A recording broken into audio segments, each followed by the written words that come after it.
आज के वीडियो में वर्ग एस्कोमाइसिटीज के उदाहरण यानी एस्कोमाइसिटीज के अंतर्गत कौन कौन से कवक आते हैं, उनकी आकृति क्या है, संरचना और उन कवकों से कौन कौन से रोग हो जाते हैं, सब कुछ इस वीडियो में आपको समझाएंगे। तो चलिए शुरू करते हैं।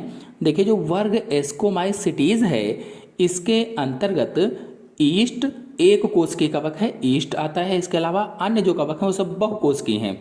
दूसरा एस्परजिलस, पेनिसिलियम, न्यूरोस्पोरा, कफ फंजाई, ट्रफल और मोरल आदि कवक आते हैं। चलिए इसमें से सबसे पहले ईस्ट के बारे में आपको बताते हैं। जो ईस्ट है वास्तव में सैक्रोमाइसीज है। यह एक कोशिक मृतोपजीवी कवक है जो शर्करा वाले पदार्थों जैसे गन्ने का रस, फल, दूध, वाटिका की मृदा आदि पर उगता है। तो पहली बात तो एक कोशिकीय है, यानी इस वर्ग में केवल जो ईस्ट है ये एक कोशिकीय है, एक कोशिका का बना होता है। और मृतोपजीवी कवक है। मृतोपजीवी का मतलब है मृत व सड़े गले कार्बनिक पदार्थों पर उगता है, उन्हीं से अपना पोषण प्राप्त करता है, इसलिए मृतोपजीवी कवक है। जो शर्करा वाले पदार्थों जैसे गन्ने का रस है जिसमें थोड़ा सा मिठास होती है, शर्करा वाले पदार्थ यानी जिसमें थोड़ा सा मिठास होती है, जैसे गन्ने का रस है, फल है, दूध है, वाटिका की मृदा है आदि पर उग जाता है। और इसकी कुछ जातियां परजीवी होती हैं, यानी इसकी जो कुछ जातियां होती हैं वो किसी दूसरे जीवों पर उग जाती हैं तथा जंतुओं व मनुष्यों में रोग भी उत्पन्न करते हैं। जो जातियां परजीवी होती हैं, पैरासिटिक होती हैं, वो जंतुओं में और मनुष्यों में रोग भी उत्पन्न करती हैं।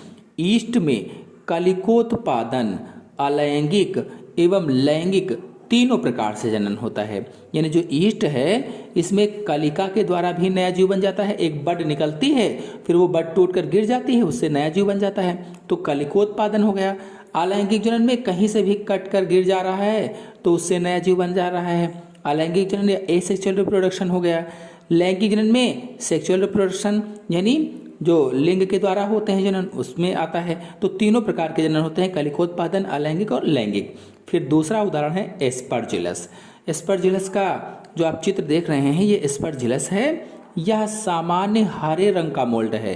कैसा मोल्ड होता है? सामान्य हरे रंग का होता है, जो विभिन्न प्रकार के खाद्य पदार्थों, कौन कौन से खाद्य पदार्थ पर पाया जाता है, जैसे डबल रोटी पर उग जाता है, मक्खन है इस पर हो जाता है, पुराना हो गया रखा, पनीर, सीरम, जैम, जेली, चमड़े के सामान पर भी वृद्धि करता है। जो चमड़े के सामान होते हैं उस पर भी उगाता है और उन्हें दूषित कर देता है। इसके कारण जो खजूर है, अंजीर है, अनार है, सिगार व तंबाकू आदि खराब हो जाते हैं। यानी ये उन पर भी उग जाता है और उन चीज़ों को भी खराब कर देता है, बेकार कर देता है, सड़ा देता है। एस्परजिलस के किण्वन के द्वारा alcohol, citric acid, gluconic acid, vitamins, enzymes तथा एंटीबायोटिक्स प्राप्त किए जाते हैं। जो एस्परजिलस है इससे क्या क्या प्राप्त होता है? एल्कोहल्स बनाए जाते हैं, साइट्रिक एसिड यानी सिट्रिक एसिड का निर्माण होता है, ग्लूकोनिक एसिड का निर्माण होता है, कई विटामिन्स भी बनाए जाते हैं, कई एंजाइम्स भी बनाए जाते हैं, एंटीबायोटिक्स भी प्राप्त किए जाते हैं। फिर अगला है पेनिसिलियम। जो आप चित्र देख रहे हैं ये पेनिसिलियम का चित्र है। इसे हरा नीला मोल्ड भी कहते हैं, ग्रीन ब्लू मोल्ड भी कहा जाता है। इसकी 136 से भी अधिक जातियां हैं। जो पेनिसिलियम है इसकी 136 से भी अधिक जातियां हैं। ये सड़ती हुई सब्जियों, साइट्रस फल, मांस, चमड़ा व सड़े गले पादपों पर मृत जीवी जीवन व्यतीत करते हैं। मतलब जो सब्जियां सड़ने लगती हैं उन पर उग जाते हैं। जो खट्टे फल होते हैं, साइट्रस फल यानी जो खट्टे फल होते हैं उन पर उग जाते हैं, मांस पर भी उग जाते हैं, चमड़ा है, सड़े गले जो पौधे होते हैं उन पर भी उग जाते हैं और इन पर उगकर मृत जीवी जीवन जीते हैं। यानी मृत जीवी का मतलब है जो मृत व सड़े गले कार्बनिक पदार्थों पर उगते हैं, मृत जीवी जीवन जीते हैं। अधिकांश जातियां कोनेडिया द्वारा अलैंगिक जनन करती हैं। और ये कैसे जनन करते हैं? तो कोनेडिया बनते हैं, उन्हीं के द्वारा अलैंगिक जनन इसमें होता है। इसकी कुछ जातियां परजीवी होती हैं, कुछ जो जातियां हैं वो परजीवी भी होती हैं, पैरासिटिक भी होती हैं और रोग उत्पन्न करती हैं। लेकिन कुछ जातियां उपयोगी भी होती हैं, कुछ तो रोग उत्पन्न करती हैं लेकिन कुछ उपयोगी भी होती हैं। कुछ जातियां जंतुओं व मानव में पेनिसिलोसिस नामक रोग यानी श्वसन रोग उत्पन्न कर देती हैं। जंतुओं व मानव में कौन सा रोग उत्पन्न करती हैं? पेनिसिलोसिस नामक श्वसन रोग उत्पन्न कर देती हैं।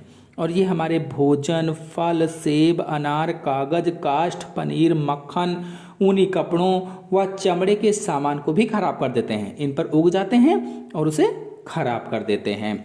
और आपको बता दें कि कुछ जातियों का उपयोग पनीर के पकवन में भी किया जाता है। नेक्स्ट है न्यूरोस्पोरा। न्यूरोस्पोरा में क्या है?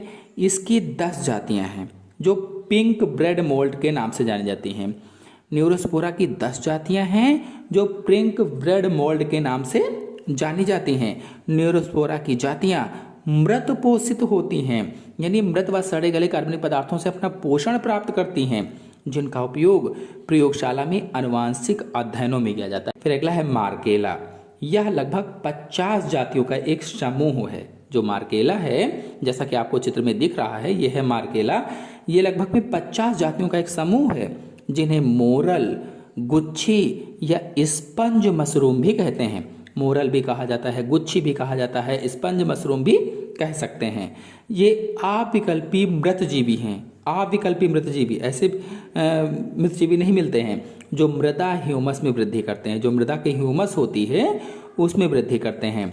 इनकी फलन का यानी एपोथीसियम में एक मांसल स्पंज के समान व गहरे भूरे रंग का शीर्ष होता है, जो एक मोटे स्टाइप द्वारा सधा रहता है।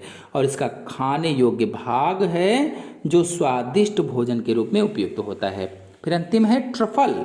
तो इनके भूमिगत खाने योग्य एस्कोकार्प को कुत्तों व सुअरों की सहायता से भूमि से निकाला जाता है।